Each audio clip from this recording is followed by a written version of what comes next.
You know, I never had any acting influences. You know, only actor I ever tried to copy off of ever is, and you would never, now I'll tell you what it is, and now that I tell you, you'll be able to see it. The only actor I've ever tried to copy off of was Bruce Lee. And that's because when I did an action, when the first movie I did where I was supposed to be mad, and I was supposed to do action, I had no reference. In 48 hours, it's like, okay, you're coming down this room and you're mad, or you're coming down this alley. It's a scene in 48 hours where I'm coming down the alley and it's all this neon and I'm supposed to be, you know, intense, and I had no reference. I do my Bruce Lee impression, and I still do it to this day. When I'm mad on screen, if I pull a gun out, I'm doing, it may not look like Bruce Lee because I look nothing like him, but on the inside, it's all my face and stuff, all the shit I'm doing with my eyes. When I get mad, it's all my Bruce Lee impression. Sometimes a performer comes along who has just too much charisma to not be a star, possesses too much talent, too much personality to not become a major Hollywood player. Eddie Murphy did this while barely out of high school. From stand-up. Lock your doors and bolt your windows because the Negroes are coming. Yes, the Negroes are coming. To film.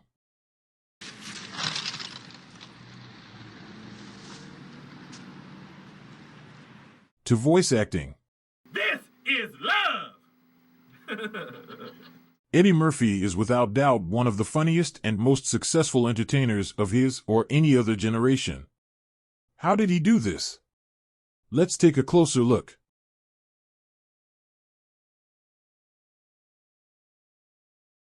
Eddie first started performing stand-up aged just 15, mostly in gong shows trying to win cash prizes.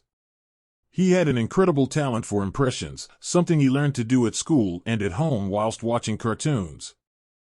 The producers of the show was hoping you'd have a little more feeling, more Mike, you know, a little bit more Mike Tyson, you know, more Mike Tysonism, like, hello, ladies and gentlemen, Sammy and I would like. But his real inspiration came from listening to the albums of Richard Pryor. As with many other comedians, he considered Pryor as the standard bearer and would even rip off his style during his formative years. Yeah, you know, and I always say, oh, if someone tells me it's their favorite, I'd always go, did you ever see Richards in concert? Right. Because for me, that's the best. I mean, even if you're studying the art form, that's the best. Okay, you want him to be a stand-up comic, you want to see what the art form is, you take Richards in concert, where he's got on that red shirt and the black pants and the gold shoes, a whole, I Can't Breathe. I think the album was called Wanted. Right. But it's called In Concert, and that's the single greatest stand-up performance ever captured on film. It's like, okay, well, here's the ceiling. This is the best that it's ever been done. His success in the stand-up circuit in New York brought him to the attention of the producers for SNL, and he became a cast member aged just 19. At first, he was just a bit part player. Then one night, when the producers realized they were short on material, they pushed Murphy to perform his stand-up routine to fill the time. He improvised on the spot, was reviewed as masterful by Rolling Stone magazine, and propelled him to a featured cast member. This high-pressure environment pushed him creatively and allowed him the chance to really hone his craft, and he created some of the show's most memorable characters. I'm Gumby, damn it! These were the weaker years of SNL. Lorne Michaels, the creator and executive producer of the show, had left, and ratings were going downhill fast. The one bright light was Eddie Murphy, who virtually carried the show on his own. He even became the first and only cast member to actually host the show while still a cast member, such was his talent and rising star power.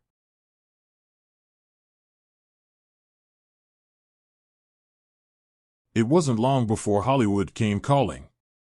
His first movie role was in 48 Hours, something he didn't even have to audition for. Roxanne, you don't have to put on a red light.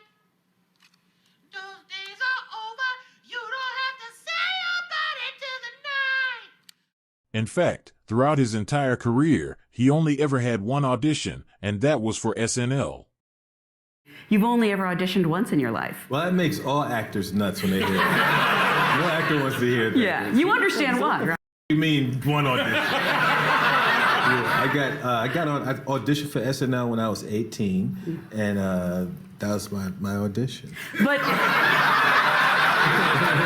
Within a 2-year period, Murphy was the star of a hit TV show, made 48 Hours, Trading Places, Beverly Hills Cop, and released Delirious. 2 years. He didn't just join the A-list. He exploded into it. The stand-up concert Delirious is perhaps the greatest performance by any comedian I have ever seen. Never mind that not all the material holds up, and yeah, there's quite a bit of homophobia, which Murphy has apologized for. If you look beyond that, just the energy, range of characters, voices, and sheer magnetism of the man. He's young, funny, cool, and charismatic. In a 60-minute showcase, he showed Hollywood that he can be their leading man for the next decade. Murphy was undoubtedly the biggest box office star of the 1980s. There was even a running joke that black actors were struggling to find work, as film studios only ever wanted an Eddie Murphy type. This is wonderfully portrayed in the 1987 film Hollywood Shuffle. What we're looking for is an Eddie Murphy type. We want somebody who can act like Eddie Murphy from head to toe. That's what we want. Someone who can dress like Eddie Murphy, to look like Eddie Murphy, to be Eddie Murphy, to give him the actor himself a Murphy-ectomy, to have a Murphy-like quality, Murphy-esque, to be Murphonic. Okay. Shut up. Hey, hello, kids. It's your old friend, Mr. Roberts. Me. There he is. He's the one we want. I just want to be me. I don't want to be Eddie Murphy. I just want to be me. I just want.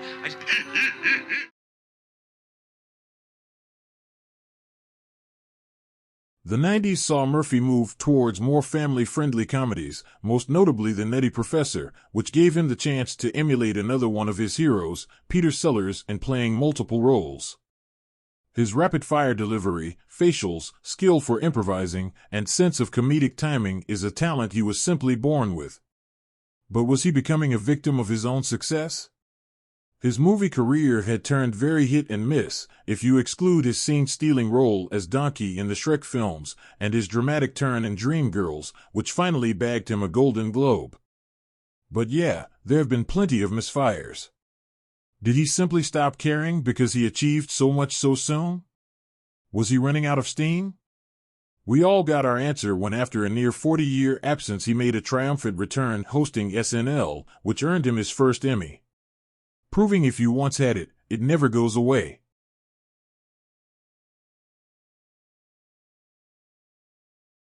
Eddie Murphy can truly lay claim to transforming Hollywood. His witty, fast-talking, street-smart persona paved the way for the likes of Kevin Hart, Chris Tucker, and Will Smith, to name just a few. Pryor may have opened the door for black comedians becoming film stars, but Murphy showed everyone how high they can climb. His greatest gift as a performer is his charm. He's never mean, just naughty. The cheeky bad boy that can talk his way out of anything. And with talk of him returning to his stand-up roots, I can't wait to hear all the stories he's been saving. I tell you this, my contemporaries, people that came on the scene when I came on the scene or really had like impact, most of them are dead, like Michael and Prince and Whitney and all those people. And without getting into the logistics of why they're gone, what they all had in common was their careers were all consuming. Mm-hmm. And I've learned that your career can't be everything. Your career has to be what you do, but at the center of it has to be family. So